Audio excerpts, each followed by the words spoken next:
Bulldozer দিয়ে একটি বাড়ি ঘুরিয়ে দেওয়া হয়, সেখানে যখন নারায়ে তাকবীর আল্লাহু আকবার স্লোগান হয়, বিদেশিদের কাছে কি বার্তা যায়? বার্তা যায় দেশে মৌলবাদের উত্থান হয়েছে।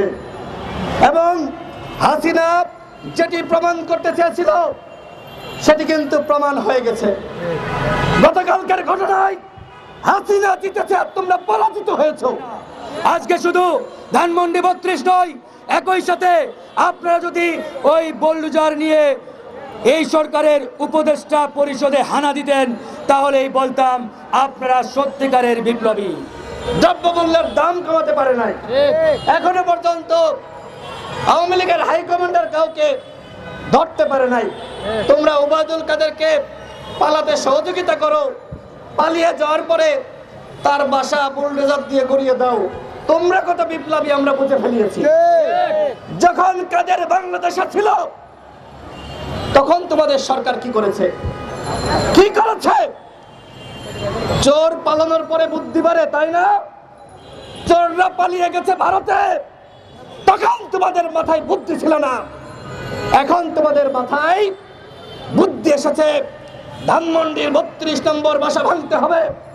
যেখানে যেখানে আওয়ামী লীগের নেতাদের বাড়ি আছে সেগুলো গড়িয়ে দিতে হবে। যখন আওয়ামী লীগের নেতারা বাংলাদেশে ছিল তখন তোমরা কার কি ছিঁড়েছ? কারণ একটা চুলোতে ছিঁড়তে পারো নাই, পেরেছে? এই সচিবালয়ে আওয়ামী লীগের সুবিধাভোগীরা তারা এখানে আস্তানা গেড়েছে। ওদের কয়জনকে সরিয়েছে? তোমরা এই সচিবালয়ের কর্মকর্তাদের বাড়ি দুর্নীতিবাজ, মাফিয়া, লুটা, যারা বাংলাদেশকে ধ্বংস করেছে, যারা অর্থ পাচার করেছে, ওই দুর্নীতিবাজদের বাসা তোমরা যদি পারো বুলডোজার দিয়ে গুড়িয়ে দাও। পারবা? পারবা না। তোমরা উল্টো কি করেছে আমরা জানি। আব্দুল জাহের বলেছে এসপি নিয়োগ হয় কত লাগে? কত বলেন তো? হাসিনার আমলে যেমনে নিয়োগ হইতো এই সরকারের আমলে সেই নিয়োগ বন্ধ হয়েছে? বন্ধ হয় নাই। সুনামগঞ্জের এসপি আনোয়ার হোসেন, তাই তো? আনোয়ার হোসেন গতকাল ভিডিও দেখেন নাই? সে কি করেছে? আমাদের গণ অধিকার পরিষদের নেতা কর্মীদের নামে মামলা হয়েছিল, জানার জন্য যে সেই মামলার আপডেট কি সেখানে গিয়েছিল। তাকে স্যার বলে নাই, তাকে বলেছে এসপি সাহেব। এতে অন্যায় হয়ে গেছে। তাকে সাহেব বলা যাবে না, স্যার বলতে হবে। স্যার বলে না, এই কারণে ঘাড় ধাক্কা দিয়ে গালিগালাজ করে রুম থেকে বের করে দিয়েছে। তোমরা বিপ্লবের পরে প্রত্যেকটা তোমরা জেলায় জেলায় এই ধরনের এসপি নিয়োগ দিয়েছ। এদের মাধ্যমে তোমরা রাষ্ট্র সংস্কার করতে চাও। গণ অধিকার পরিষদের সিনিয়র সহসভাপতি ফারুক হাসান এখানে আমার আগে বক্তব্য রেখেছে। তার উপরে শহীদ মিনারে হামলা চালিয়েছিল। তোমরা কি করলা? সেই হামলাকারীদের 11 ঘন্টার মাথায় জামিন দিয়ে দিলা। কারা দিয়েছে জানেন? এই সরকারের রাঘব বোয়ালরা, এই সরকারের ওই যে বড় বড় নেতারা আছে না, যারা এসপি নিয়োগ দেয়, ডিসি নিয়োগ দেয়, ওরা জামিন করিয়েছে। তথ্য ছাড়া কথা বলছি না, আপনারা শোনেন নাই নামগুলো? এই হচ্ছে রাষ্ট্র সংস্কার। বন্ধুগণ, একটি সরকার এই মুহূর্তে দায়িত্ব রয়েছে, অথচ আমরা দেখতে পাচ্ছি এই সরকার দায়িত্বে থাকা অবস্থায় বিভিন্ন জায়গায় যে ঘটনা ঘটছে, বিদেশিদের কাছে কি বার্তা যাচ্ছে? যে ইউনূস কিছু পারে নাই, ইউনূস কোনো কিছু কন্ট্রোল করতে পারে নাই। একটা জায়গায় যখন বুলডোজার দিয়ে একটি বাড়ি ঘুরিয়ে দেওয়া হয়, সেখানে যখন নারায়ে তাকবীর আল্লাহু আকবার স্লোগান হয়, বিদেশিদের কাছে কি বার্তা যায়? বার্তা যায় দেশে মৌলবাদের উত্থান হয়েছে। এবং হাসিনা যেটি প্রমাণ করতে চেয়েছিল সেটি কিন্তু প্রমাণ হয়ে গেছে। গতকালকের ঘটনায় হাসিনা জিতেছে আর তোমরা পরাজিত হয়েছো।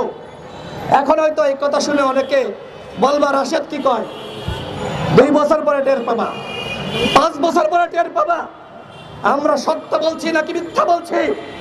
আজকে বাংলাদেশকে একটি মৌলবাদী রাষ্ট্র হিসেবে প্রমাণ করার জন্য ওই কথিত রয়ের এজেন্ডাই ষড়যন্ত্র করছে। এই ষড়যন্ত্রের ফাঁদে আমাদের কথিত বিপ্লবীরা পা দিয়েছে। ষড়যন্ত্রের ফাঁদে। বিশ্বাস করেন এইটা একটা ফাঁদ এদেশের মুসলমানদেরকে খাটো করার জন্য, ছোট করার জন্য, যে এরা মৌলবাদী, এরা জঙ্গিবাদ, এটি প্রমাণ করার জন্য এই ধরনের জেলায় জেলায় বিভিন্ন জায়গায় ওই ধানমন্ডি 32 বলেন আর ওই উবায়দুল কাদেরের বাড়ি বলেন, এই যে হঠাৎ করে তারা আবার নাকি দ্বিতীয় বিপ্লব শুরু করেছে। এটা দ্বিতীয় বিপ্লব নাকি আওয়ামী লীগের প্রতি বিপ্লব? আওয়ামী লীগ জিতেছে, তোমরা যেত নাই, তাই বলো না কেন ভাই? আপনারা দেখেন নাই ভিডিও ভাইরাল হয়েছে, কি বলা হচ্ছে? সেনাবাহিনীর উপর দিয়ে বুলডোজার চালানোর জন্য। এটা কোনো কথা হইলো? এটাকে আপনারা গ্রহণ করছেন? বলেন গ্রহণ করছেন? বলা হচ্ছে কিসের সেনাবাহিনী? What is this? এই সেনাবাহিনী যদি জনগণের পক্ষে না দাঁড়াতো তাহলে এই বিপ্লব কোনোভাবেই সফল হতো না। সফল হতো? কোনোভাবেই এই বিপ্লব সফল হতো না। সুতরাং সেনাবাহিনীকে নিয়ে বিতর্ক সৃষ্টি করা, উস্কানি দেওয়া, এগুলো মোটেও সঠিক কাজ হচ্ছে না।